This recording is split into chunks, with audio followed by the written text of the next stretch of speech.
It's time to sit back, relax, and listen to Conversations with Joan. Conversations with Joan will inspire, motivate, and empower you. Live your best life now. Listen, learn, think, and decide. And now, here's your host, Joan Herman.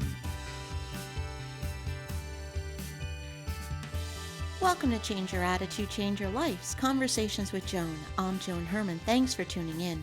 Conversations with Joan focuses on topics that are important to your life, from health and wellness to professional development to personal well-being. Change makers join me to share their insights, tips, and strategies so you can thrive and live your best life now. Thank you for taking time for yourself, and thank you for letting us be a part of your life. Now, let's start talking. Many self-help resources focus on the step-by-step process of goal setting, but very few focus on what comes after a goal is achieved. According to today's guest, Alan Stein Jr., if you want to remain a champion, you must level up what you did to become a champion. Alan joins us today to discuss how the highest performers in sports and business have been able to create long-term success. Alan is a basketball performance coach who spent more than 15 years working with high-performing athletes. He served as a consultant for Nike Basketball, Jordan Brand, and the McDonald's All-American Game. Alan is the author of the book, Sustain Your Game, High Performance Keys to Manage Stress, Avoid Stagnation, and Beat Burnout. Welcome, Alan. Thank you so much for joining us. Oh, my pleasure. I'm excited to be here. Alan, many people today feel burned out, and they're really not enjoying what they do. What do you believe has happened to make people feel this way? Burnout was certainly on the rise prior to the global pandemic, and we've only seen that, exponentially been heightened over these past 2 years. And ultimately, burnout is caused in two different ways. One is from lack of self-care and from lack of making the time to refill your own bucket mentally, physically, and emotionally so that you're charged up and ready to be your best self. And that's easy to fall into. I know people wear many hats and have many roles in their lives, and work being only one of them, and they often feel pulled in several different directions. And usually when that happens and they feel like they just simply don't have enough time in the day, one of the first things to go is that focus on self-care. But the other is simply a misalignment between the hours they're putting in at work and their fulfillment and their sense of purpose at work. If you're logging a lot of hours and you're making tons of sacrifices, which I know so many people are, if you don't feel your work is meaningful, if you don't feel you're making a contribution, if your work no longer fascinates you, that's when burnout will start to rear its head. So it's not just the long hours, although that is part of it. It's feeling fully aligned with the work that you're doing. So then there's a direct correlation between loving what you do and being successful. Oh, absolutely. Yeah. One of the best pieces of advice I ever received, I'm incredibly grateful I received very early in my life. I was a teenager, and a mentor said to me, Alan, you need to find what it is that you're passionate about, what you love to do, and you need to find what it is that you're naturally pretty good at, where your talents and your gifts lie, and then you need to see where those 2 points intersect. And that point of intersection of your passions and your talents will be your strength zone. And he said the more time you can invest in your strength zone, not only will you perform at a higher level, but you'll actually feel more fulfilled and have much more enjoyment in your work as well. And I've used that as kind of my North Star throughout my career, is trying to find the intersection between something I love and something I'm pretty good at. And that's certainly what I would recommend for everybody listening. And I realize that, if you find yourself in a job or working for an organization and you don't quite feel aligned, you don't quite feel passionate about your work, and you don't necessarily think you're utilizing your skills to the best of your ability, you don't have to just rip it off like a Band-Aid and completely jump ship and try to start something new. You can start to make slight and tiny incremental pivots and changes to hopefully course correct. But yes, at the end of the day, I think the only way we can do our best work and live our best lives is if we're doing work that we're passionate about and enjoy. And I think that's such great advice, Alan, because so many people I know, they hate what they do. I mean, it's just like they're going through this grind for a paycheck and they're miserable. And, they if you say to them, well, why don't you change? They're like, where am I going to go? I have to support my family. So that really is great advice that you don't have to rip it off like a Band-Aid. You can do this gradually. For sure. And please know, I have absolutely nothing but the utmost love, empathy, and compassion for anybody in the scenario that you just described. And I know there are millions of people that feel that way. And my goal when working with folks like that is to help empower them and let them know that they actually have more freedom of choice than they may believe, and they actually have more power over their own destiny and power over making these changes than they may believe. And yes, I understand that if you're working paycheck to paycheck and you have a family to support, that you can often feel caged in and trapped by your job. And you realize, well, if I were to hand in my 2 weeks notice today, what would I do to earn a living? And once again, you don't have to go that route and be that drastic, but you do want to put some sense of urgency on it. And there are steps you can take to slowly start expanding what you're looking for and find a job that you think would be much more suitable, that you would enjoy more, and you can slowly work towards that. And I think just the concept of having a plan and a strategy in place, even if it was going to take you a year to fully make the transition into another career, just having that as the North Star and that light at the end of the tunnel, I think would actually give you more optimism and hope and would make your current work a little bit more palatable.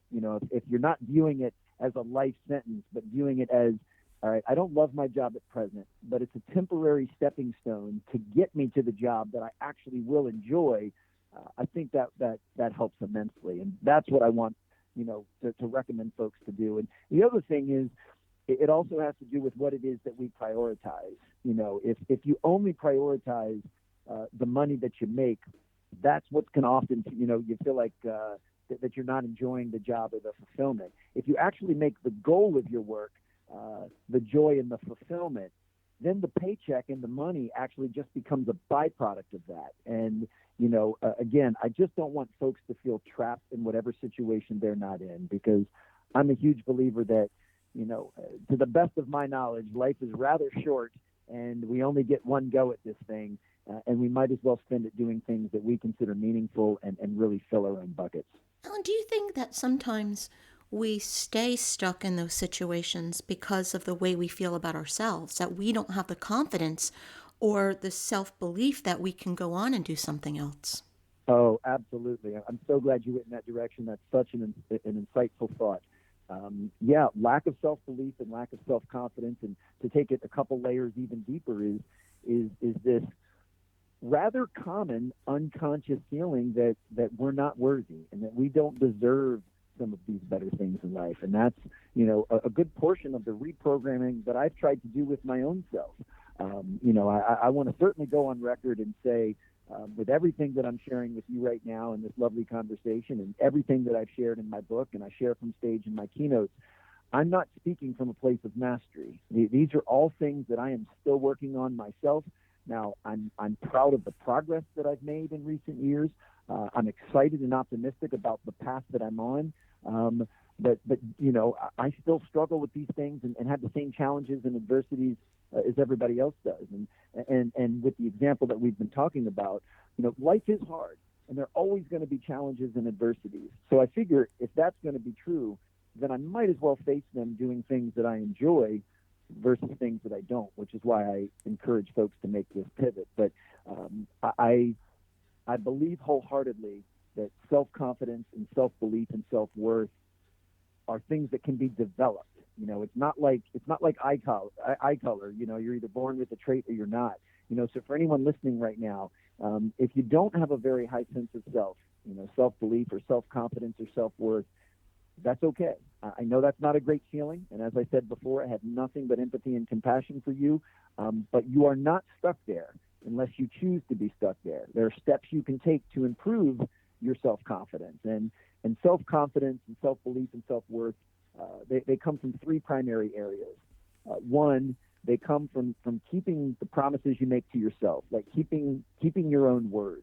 If you say that you're going to get up at a certain time, then get up at a certain time. If you say that you're going to start focusing on your physical fitness and wellness and eating better, then do those things. And you don't have to be perfect in doing them, but you want to try to keep your word to yourself. And when you start doing that consistently, your self-confidence will increase. Another area that we build self-confidence is through demonstrated performance. And most of this is during the unseen hours. So putting in the work and putting in the repetitions when no one else is watching and actually feeling and increasing your sense of competency will also lead to self-confidence. And then the third leg to that stool is in the conversations you have with yourself, the self-talk. And I want to encourage everyone, and this is something I've really had to work on in my own life, is to be as kind and compassionate with yourself as you would be with a friend or a loved one. Lots of times we can be our own worst enemy, that when we make a mistake or we have a lapse in judgment or something doesn't go well, we tend to be very self-critical, and we pile on the criticism and the shame and the guilt, and that only weighs us down further. If you can learn to be as compassionate and forgiving as you would be with a friend or a loved one, if you can talk that way to yourself, that's another way that you can help improve your self-confidence and self-worth. An excellent exercise. One of the first things I learned to do when I started doing this work was to monitor my self-talk. Because, these thoughts go through your mind and you're not even aware of them. But when you start to pay attention and you listen to the way you speak to yourself, you recognize that you would never talk to another human being the same way you talk to yourself. Oh, you're so right on that. And that's such a powerful way to reframe that. And, even take it a step further, not even just with our adult friends, but, I'm the proud father of 3 children. I have 12-year-old twin sons and a 10-year-old daughter. And, I think, how do I speak to my children when they're scared or they're worried or they're anxious or they're upset? Maybe they lost a basketball game, or maybe they didn't get a good grade on a test, or, I try and think of how do I treat my own children when they're feeling down? And the answer is, I lead with and parent them with love and unconditional love and compassion and empathy. And I do everything I can to be supportive of them and to encourage them. And that's the same way that I need to speak to myself, that when I'm upset or I'm frustrated or I'm, fill in the blank with any of those emotions, I need to learn to speak to myself the same way that I would approach my children. And once again, I'm not perfect with that, but I've made really good progress over the last few years. And now I have a level of awareness where I catch myself if I'm not talking to myself in an empowering and supportive way. And, with everything that you and I are discussing, awareness is always the first step. You will never improve something you're oblivious to, and you will never fix something you're unaware of. So I want folks listening right now to know just an awareness that you don't love your job, like a conscious awareness that you don't love your job, is actually a big step, because so many people go through life with a very numb feeling, like they're just kind of on the the hedonic treadmill, and they're just going through life, and they're just numb. They don't even realize the dissatisfaction that they have in their work and in their life. So just being aware of it is actually a major first step, because now that you're aware of it, you can take steps to change. Same thing with self-talk. A good portion of the people that talk negatively to themselves aren't even aware that they're doing it and don't realize that they have a choice to change that. They just think that is an automatic default setting. And as you and I know, it's not. Alan, you've worked with some of the biggest names in sports. What do these athletes practice? Is there something you can share with us that has gotten them to this level? Absolutely. Well, there's 2 things that jump out immediately. The first, and this is a lesson I learned directly from the late, great Kobe Bryant, and he said something to me that changed my life forever. And he said, the best never get bored with the basics. And that in order for you to not only perform at a high level, but to also have a high sense of self and fulfillment, that you need to work towards mastery of the fundamentals on a regular basis, especially during the unseen hours. Now, in a game like basketball, the fundamentals of the game are shooting, passing, rebounding, defending, and handling the ball. It's your footwork, it's your shooting mechanics.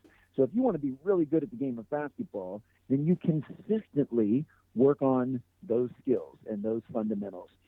For everyone listening that's not an NBA player, which I would assume is most of your listening audience, you need to ask yourself, what is the area that I'd like to elevate my performance? Maybe it's very specific, to your vocation. It's, you're a sales professional and you want to sell at a higher level. Maybe you want to up-level your marriage and have a more connected, intimate relationship with your spouse. Well, whatever it is you're trying to improve, you need to figure out what are the basic building blocks and what are the fundamentals of this and I need to focus on and I need to work towards. And, whether it's being a sales professional or you're trying to improve your marriage, you could easily come up with 3, 4, 5, 6 different fundamentals that you believe, if practiced consistently, will allow you to perform at a higher level. And once you've crystallized that, then you need to respect the process and you need to work on those things as consistently as you can. And if you do so, I say with a huge smile, it's almost like magic. You'll start to see drastic improvement in that area just by refocusing your lens on the fundamentals. And the other area that unites high performers, whether in basketball, business, or anything in between, and this actually piggybacks nicely on what we were talking about before from a confidence standpoint, is they blend confidence with humility. They earn the right to be confident because they've put in the work and the practice to deserve confidence, and they've done the 3 things that I mentioned before, but they brush that with constant humility. And humility is what allows us to stay open to coaching, is what allows us to stay open to feedback. It's what allows us to continue to grow and improve, because we realize no matter how good we are in any area of life, we can always make improvements and we can always get better. So even if you are the top sales professional at your organization, you can still get better. Even if you have an incredibly loving and connected relationship with your spouse, you can still make that an even deeper connection, if you're open to making those changes. And that all starts with humility. So I would say never getting bored with the basics and marrying confidence with humility are 2 traits that unite all high performers, regardless of industry. Alan, what are your thoughts on some of the time drains that we have? If you ever talk to someone who said, I went on Facebook and 2 hours later, I'm still there. If we were able to take that time that we're wasting, what would we be able to do with our lives? Oh, I love the way that you frame that, because time is finite. It's finite on a macro level as far as, none of us know how long we're going to be walking this earth. If certainly you can hedge your bet and you can take really good care of yourself physically, mentally, and emotionally, and statistically, there's no reason why you shouldn't live to 80, 90, maybe even 100 years old. But we all know that is not promised. Every single one of us knows someone whose time expired unexpectedly early and prematurely. So on a macro level, we don't know how much time we have. On a micro level, most of us deal in the day-to-day. So we know, for the most part, we're given 24 hours in a day. And the goal should be to get the most out of that 24 hours. Now, when I say the most out of this 24 hours, I am not espousing the hustle culture and the grind 24/7, and you should be working all of the time. I'm saying that in that 24 hours, you want to picture it almost like a pie chart, and you want to divide that pie chart accordingly so that it is in alignment with your core values and beliefs. So if you look at that pie chart and say, okay, I need roughly 8 hours of quality sleep in order to recharge my internal battery and be my best self. Great. Well, that leaves you with 16 hours. And then if your chosen field of work, whether you're self-employed or you work for someone else, maybe that's another 8, sometimes 9 or 10 hours that need to be devoted to that. And that's another sliver of the pie.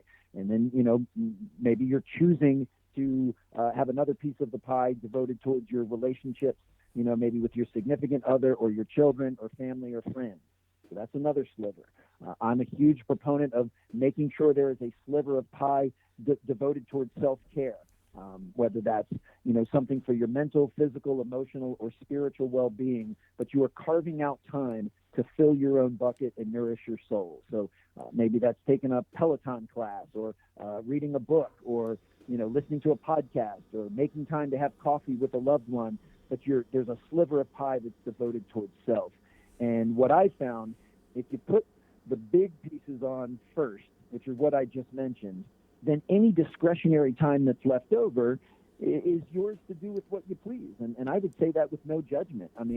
if you're getting adequate sleep and you have very strong connected relationships and you are devoting time to your own physical, mental, and emotional well-being, and you are pouring into your work because you really enjoy your work and get fulfillment from that. If you do all of those things and you have a couple hours left over and you choose to binge watch a couple episodes of Yellowstone on Netflix, that's totally fine.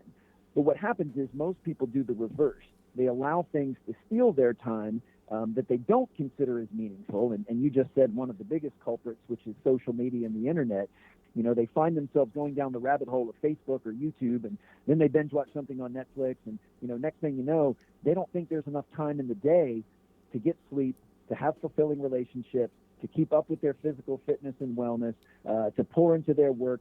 And it's simply, it's almost an illusion because they've just filled the pie with the wrong slivers first. So I found that if you take control of your time and your energy and focus on and put the things on your calendar that mean the most to you first based on your core values, that's the best way to make the most of the time that we have. Alan, I meet a lot of entrepreneurs, and this is a complaint that many of them have. They'll say something like, I've been doing this for 10 years, I work all the time, I have a great service that I offer, and yet I'm just not able to get to that next level. Why can't I earn the money I should be earning? Or why is my business not where it should be?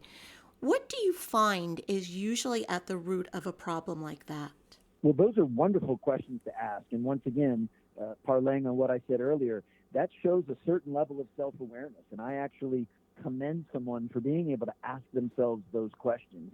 And I know that it may not feel good, that if you feel like you're stuck or you feel like you can't get to that next level or you're stagnating, it's not necessarily a good feeling, but I want them to see the silver lining in the fact that you at least are aware of it. And one of the first steps, and that's why I love the way that you framed those questions, one of the very first steps is to have a mindset of extreme ownership and holding yourself fully accountable to everything that goes on in your life.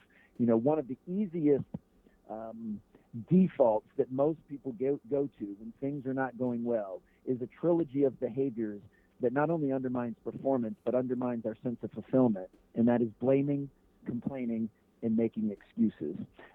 So if you feel like your business is not where it should be, or if you're working for another organization and you feel like you haven't been promoted or climbing that quote-unquote ladder at the rate you feel you deserve, the worst thing you can do is blame, complain, and make excuses. It is to skirt responsibility and say, well, the reason I can't get to the next level is because of the economy, or the reason I can't get to the next level is because this person doesn't like me, or whatever. So while there is certainly no shortage of valid reasons that could come up, the key is holding yourself fully accountable and saying, okay, what am I in control of, and how can I level that up to get where I want to be? So holding yourself fully accountable. And what I like to say is simply do the best you can with what you have where you are. That, if you can make that promise to yourself, then you will continue to grow and escalate and develop. We do not control the outer world. We don't control life circumstances or events. We don't control what other people say or what other people do. So if you put too much focus on the outer world, it will start to erode your inner world. And your inner world is your mindset, your attitude, your perspective, and we want that to come from within. So one of the things that I've been very conscious of working on in my own life is making sure that the outer world doesn't dictate my inner world, that regardless of what goes on around me, I'm going to decide how I choose to show up and the progress that I make. And just so your listeners don't think I live in a fantasy land or I've completely lost my marbles, I'm by no means implying that the things that go on in the world are to your liking. I'm not implying that they're your preference. I'm not implying they're necessarily good. And I'm definitely not implying that they don't have an impact. I mean, there's no question, depending on how the economy is doing, that can absolutely have an effect on someone's business. I mean, we all saw firsthand that the COVID pandemic had a direct impact on certain industries in particular, specifically the hospitality industry. So I'm not saying these things don't have an effect. What I'm saying is we don't control any of those things. So anytime we spend blaming, complaining, or making excuses about them aren't going to move us forward.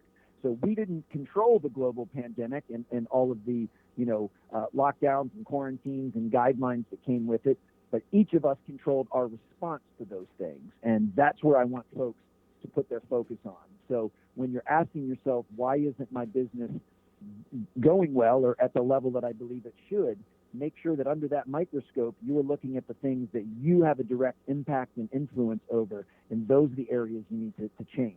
If you just throw up your hands and say, my business isn't doing good because of, and fill in the blank, because of who is president, or because of the economy, or because of the pandemic, while those things may be valid and there may be truth behind them, that's not going to help you move any further along down the path. So learn to take complete ownership of everything in your life, and don't focus on the events, but focus on your response to those events, and make those responses as thoughtful and as intentional as you can.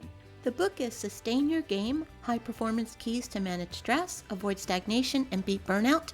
If you'd like to get more information about Alan and his work, you can visit alansteinjr.com, and that's Jr, alansteinjr.com. Alan, thank you so much for joining us. This has been such a great conversation. Oh, this was so much fun. Thank you for asking such beautiful questions. Thank you for joining us. I hope you found the show informative. At Change Your Attitude, Change Your Life, we believe that knowledge is power. Take what you've learned, apply it, and live your best life now. Remember that the information provided is the opinion of our guest and should never replace the advice of a professional who knows your personal situation. If you'd like more information, visit our website, cyacyl.com. That stands for Change Your Attitude, Change Your Life. While on our site, listen to past shows on demand, read the digital magazine, sign up for our mailing list, and be sure to follow the show on social media. Until next time, this is Joan Herman. Thanks for tuning in.